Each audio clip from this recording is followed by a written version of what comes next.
আজ 6-1-2024 আর আমরা চলে এসেছি গঙ্গাসাগর মেলা 2024 কলকাতার ট্রানজিট ক্যাম্পে। কথায় আছে সব তীর্থ বারবার, গঙ্গাসাগর একবার। আমাদের এই ভিডিওতে থাকছে সম্পূর্ণ গঙ্গাসাগরের ভিডিও, যেটা বাবুঘাটে অনুষ্ঠিত হয়।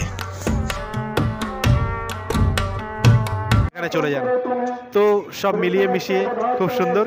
এই যে সাধু বাবাকে দেখুন আমার পিছনে এসছেন, তো যদি কিছু বলেন।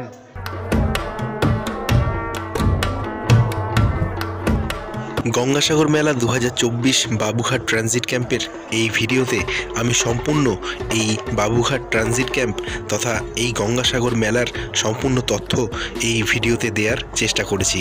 তো দেখতে থাকুন এবং সাবস্ক্রাইব করুন।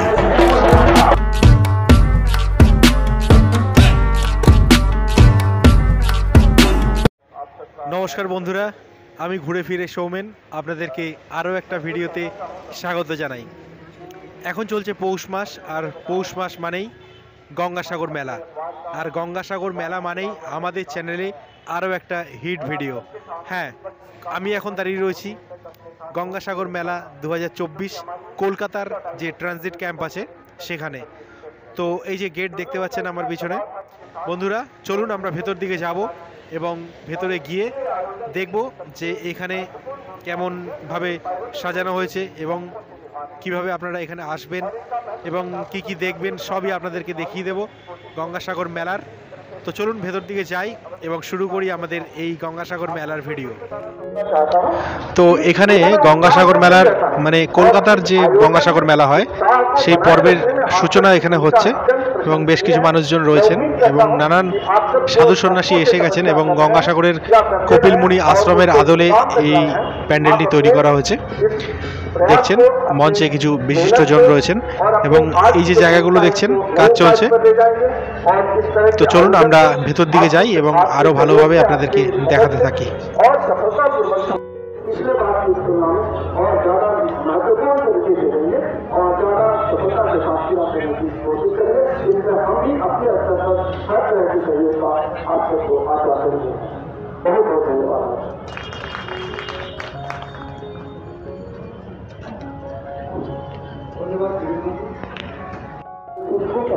এখনো কাজ চলছে দেখতেই পাচ্ছেন, আর স্নান হচ্ছে 15 তারিখ।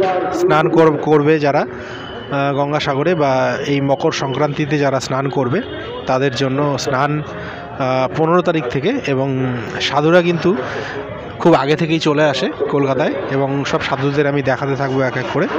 তো দেখতে থাকুন।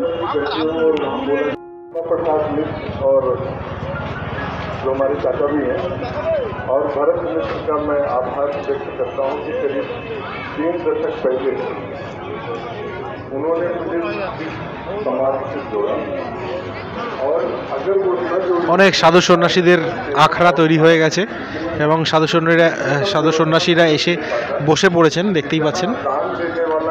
দেখুন, যতটা পারবো আপনাদেরকে খুব সুন্দরভাবে দেখিয়ে দেবো।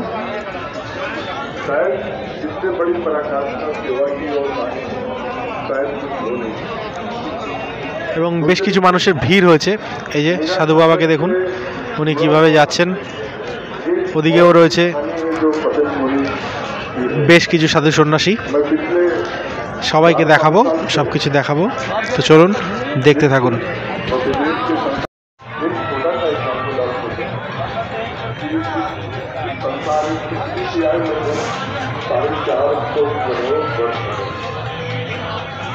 इसमें से करीब शुरुआती 120 करोड़ वर्ष इसमें कुछ भी चीज होती है। उसके बाद यहाँ करीब यानी जो 4 साल से करने वाले लोग थे, जो वो पेड़ से निकल के 2 साल से करने लगे।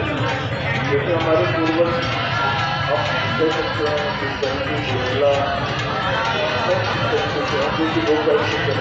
वो आप सारे लोग जानते होंगे कि कपिल मुनि का दिया हुआ दर्शन है और वो सांख्य दर्शन है।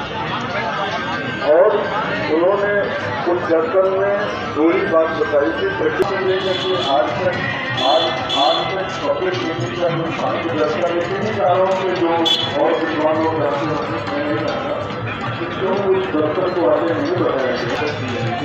आज कभी कभी जो है हम लोग को दर्शन करते हैं तो कहते हैं कि हम लोग बार बार जनता का एक बार इसका कारण ये है लेकिन दर्शन कभी भी किया है। आप लोग इसको जानते हैं वहाँ हुआ तो कोई मौका नहीं जहाँ पर দেশের নানা প্রান্ত থেকে সাধু সন্ন্যাসীরা আসেন এই গঙ্গাসাগর মেলাতে কলকাতাতে। কলকাতায় এসে তারা থাকেন বেশ কিছুদিন এবং যেদিন গঙ্গাসাগর মেলার স্নান হয় পূর্ণ স্নান সেদিন কিন্তু এই সাধু সন্ন্যাসীরা চলে যান গঙ্গাসাগর, অর্থাৎ গঙ্গাসাগরের যেখানে স্নান হয় সেখানে চলে যান। তো সব মিলিয়ে মিশিয়ে খুব সুন্দর। এই যে সাধু বাবাকে দেখুন আমার পিছনে এসছেন, তো যদি কিছু বলেন कुछ बताइए। সাধু বাবা কিছু বলছেন না, তো খুব ভালো লাগছে এখানে দেখুন।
আর সরকারের যে ক্যাম্প সেই ক্যাম্প কিন্তু বসছে এবং দেখতে পাচ্ছেন এখানে বাস দিয়ে নানান ধরনের প্যান্ডেল করা হয়েছে। এগুলোতে এখনও কাজকর্ম শুরু হয়নি, কাল থেকে কিন্তু এখানে কাজকর্ম শুরু হয়ে যাবে। আর মোটামুটি এইখানে নানান ধরনের সার্ভিস পাওয়া যাবে। এখানে মেডিকেল ক্যাম্প বসে, খাওয়া দাওয়ার ব্যবস্থা সব কিছুই সরকার থেকে করা হয় এবং এখানে সরকারের বিভিন্ন পরিষেবাগুলি কিন্তু সাধুদের জন্য বা এখানে যারা গঙ্গাসাগরে আসেন তাদের জন্য কিন্তু প্রদান করা হয়। তো চলুন আমরা আরও দেখতে থাকি।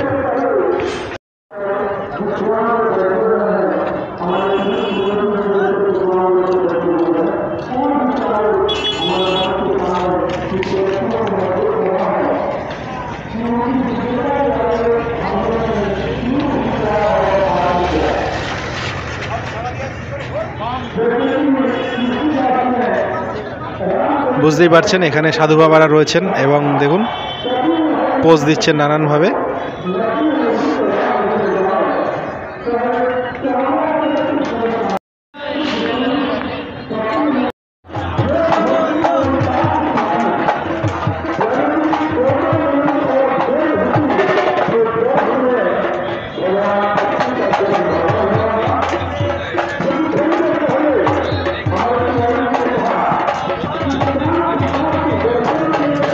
মকর সংক্রান্তির যে স্পেশাল দিনের জন্য প্রচুর মানুষ গঙ্গা স্নান করেন এবং তার উপলক্ষে এই গঙ্গাসাগর মেলা এবং গঙ্গাসাগর মেলায় যে সাধুরা যান তাদের জন্য এই ট্রানজিট ক্যাম্প কলকাতায় বসে।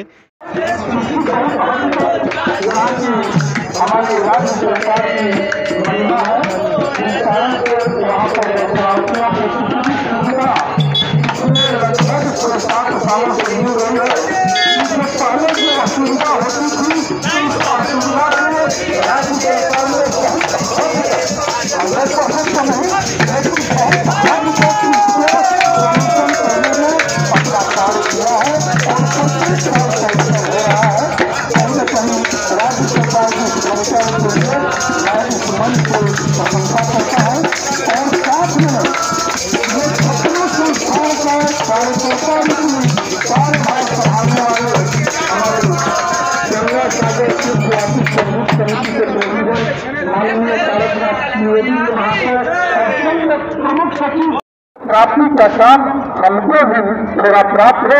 वैसे ये मनुष्य का जीवन ये खेल करने के लिए नहीं है, लेकिन हम लोग खेल करते हैं।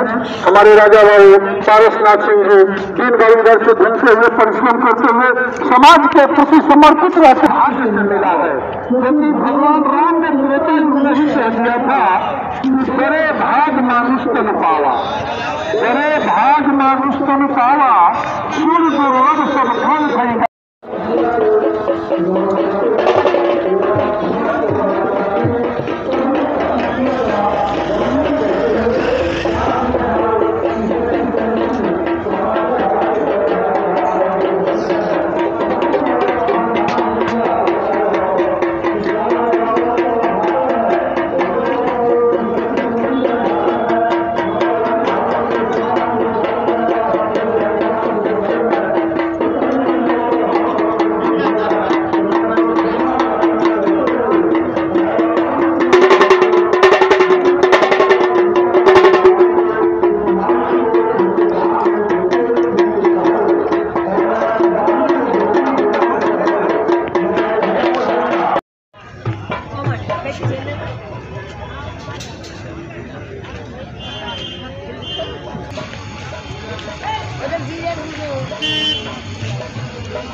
मैं श्री तारकनाथ जी त्रिवेदी से निवेदन करता हूं कि वो अपना अध्यक्षीय भाषण दें। তো বন্ধুরা, গঙ্গাসাগর কলকাতার যে মেলা বসে সেখানে যদি আসতে চান তাহলে আসার জন্য আমি সঠিক জায়গা আপনাদেরকে বলে দিচ্ছি। দেখুন, আমি দাঁড়িয়ে রয়েছি, সামনে রয়েছে ইডেন গার্ডেন্স। ইডেন গার্ডেন্স, এটা হচ্ছে ইডেন গার্ডেন্সের যে খেলার মাঠ রয়েছে তার ঠিক পাশে রয়েছে ইডেন গার্ডেন্স। এবং ইডেন গার্ডেন্সের এই দিকটা যদি আমি ক্যামেরাটা ঘোরাই, এই দিকটা হচ্ছে জাস্ট এই যে সিগন্যালটা দেখা যাচ্ছে, এই সিগন্যালটাই হলো বাবুঘাট। আর আর এই হলো ইডেন গার্ডেন্স। তো তার উল্টো দিকে ইডেন গার্ডেন্সের যে গেট রয়েছে, ইডেন উদ্যান, যেটা ইডেন উদ্যান, এই ইডেন উদ্যানের ঠিক উল্টো দিকেই এই গেট দিয়ে আপনারা ঢুকে চলে আসতে পারেন এই গঙ্গাসাগর মেলা ট্রানজিট ক্যাম্পে। এটা হচ্ছে একদম অপোজিট ইডেন গার্ডেন্স। আর যদি আপনারা ওই দিক থেকে ঢোকেন, অর্থাৎ বাবুঘাটের কাছ থেকে, তাহলে বাবুঘাটের কাছেই আসলেই আপনারা বুঝতে পেরে যাবেন এবং গেট আপনাদের চোখে পড়বে। ধন্যবাদ। বেশ সুন্দর এবং খুব জমে উঠেছে এই মেলা। এবং এই মেলার রূপ যারা মোটামুটি মকর সংক্রান্তির 2-3 দিন আগে আসবেন, 2 দিন 4 দিন 5 দিন আগে আসবেন, তাদের ক্ষেত্রে কিন্তু আরও বাড়তি পাওনা অনেক কিছু তারা পাবেন। অনেক সাধু সন্ন্যাসী আরও বেড়ে যাবে এবং প্রচুর মানুষের ভিড় বাড়বে এই কলকাতা ট্রানজিট ক্যাম্পে। তো মোটামুটি আমাদের ভিডিও আমরা এখানেই শেষ করছি। বন্ধুরা, দেখা হবে আবার পরের ভিডিওতে। ভালো থাকবেন, সুস্থ থাকবেন এবং অবশ্যই আমাদের চ্যানেল ঘুরে ফিরে শোমেন সাবস্ক্রাইব করে আমাদের পাশে থাকবেন। তো দেখা হবে আবার পরের ভিডিওতে। টাটা বন্ধুরা। তো এখন চলেছি ভেতর দিকে গিয়ে দেখব যে সাধু সন্ন্যাসীরা কোথায় এসছেন এবং তারা কি করছেন এই মুহূর্তে, এবং গঙ্গাসাগরের স্নানের আগে তাদের কি পরিকল্পনা জানার চেষ্টা করব তাদের কাছ থেকে।